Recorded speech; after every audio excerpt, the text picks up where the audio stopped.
Hi, I'm Kenna Smith, and I'm going to be showing you what we have in the gallery for this summer 2025 edition of LewAllen brings the gallery to you.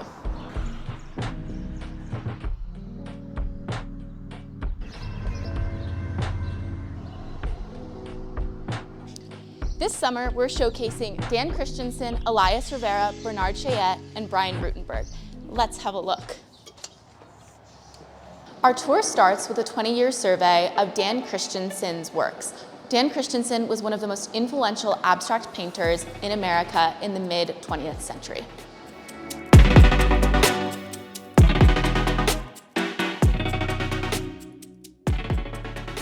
Known for his relentless pursuit of new techniques and innovative experimentation in reinventing painting at a time when many in the art world said painting was dead, Christensen earned praise by influential critics like Clement Greenberg, who called him one of the painters on whom the course of American art depends. Works in this exhibition span 2 decades of Christensen's highly productive career from 1969 to 1989 and include examples of the endless experimentation and innovation he was famous for. His early spray gun paintings, with their ribbons of color and improvisational forms, became synonymous with the lyrical abstraction movements and earned him acquisitions by major institutions, including the Whitney Museum of American Art and the Guggenheim Museum, among others. Other examples of Christensen's famed innovations, each marked by a mastery of color and material, include his gestural calligraphic stains, his scrapes, and his highly collected late spray paintings. These works exemplify Christensen's ethos, a commitment to discovery, a dialogue with art history, and a belief in the transformative act of painting itself. And importantly, many have been put away in the artist's estate and now are on view on these walls.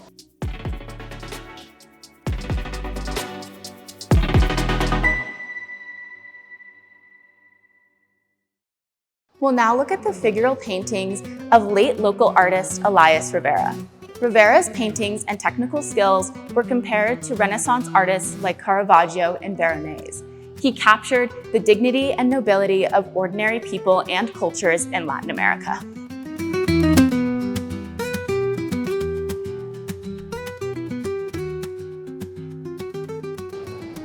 This exhibition is entitled Radiance of the Anonymous, so named for the ability of this extraordinary artist to bring out in his humble subjects their inner magnificence through his remarkable ability to depict in a moment of time their expression of emotion with clarity of form, precise composition, and empathetic expression.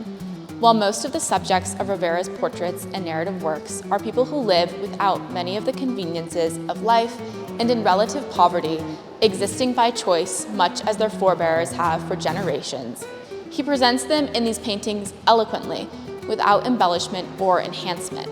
He distills in the works the essence of daily life in these indigenous communities.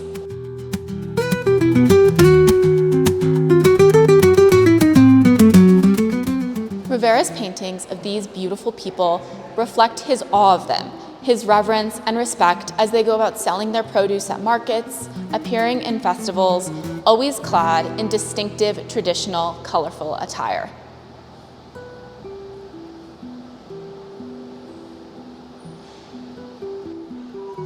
These are quietly gorgeous, powerful paintings, large and small. They are treasures. They embody a natural and inspiring sense of humanity. This emerges from Rivera's masterful depiction of cultural traditions and ways of life of people that have persisted, little changed over centuries, despite exposures to the forces of a turbulent contemporary world. For us, they are totems of a stability and an enduring grace we can only aspire for and admire in these amazing works. Now we move to the Modernist Galleries to view Bernard Cheyet's show entitled Idols of the Rock. Cheyet was known for his expressive brushwork and vibrant colors and spent nearly 60 summers painting the rocky coastline of Cape Ann, Massachusetts.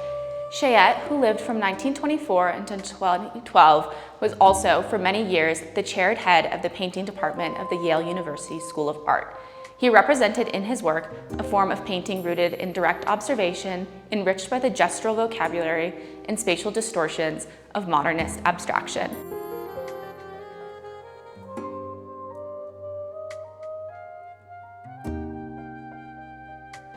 This hybrid sensibility placed him at the center of a shift in post-war American art, where the boundaries between abstraction and representation were beginning to blur.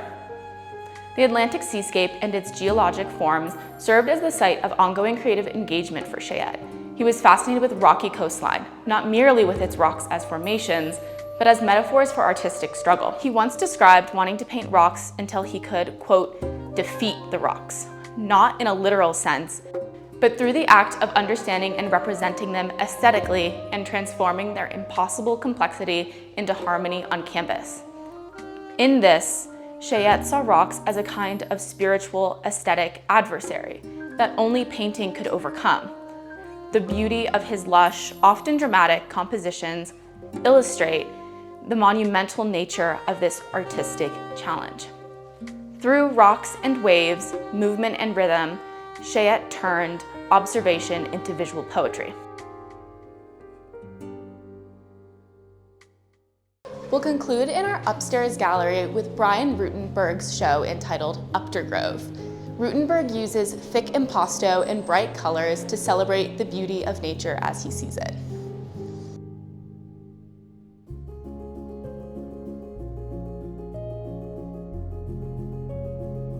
Rutenberg is a well-known contemporary abstract painter whose rich impastoed surfaces celebrate the ecstatic beauty of nature with bold color, dense, luscious paint, and immersive abstraction. Rutenberg's paintings are rooted in the natural world, with references to elements of landscape, such as trees and the bodies of water. Though they are far from literal, his works are vibrant meditations on perception, visual choreography of light and form that convey both the seen and the felt. With his signature painterly intensity, Rutenberg seeks to evoke not just a reference to a landscape, but a feeling of being in it. In these new works, Rutenberg transmits his experience of nature through layers of vivid color, rhythmic form, and spatial ambiguity. They reflect the artist's quest to create art that refreshes the mind and nourishes the soul, with vibrant compositions that ripple with motion and intensity. A Fulbright scholar, Rutenberg was born in South Carolina in 1965 and now lives in New York City. He has had work featured in more than 250 exhibitions worldwide and has work included in the permanent collections of major public and private collections, as well as 2 monographs published on his paintings. This concludes our tour. For more information, visit LewAllenGalleries.com or visit us here in the Railyard.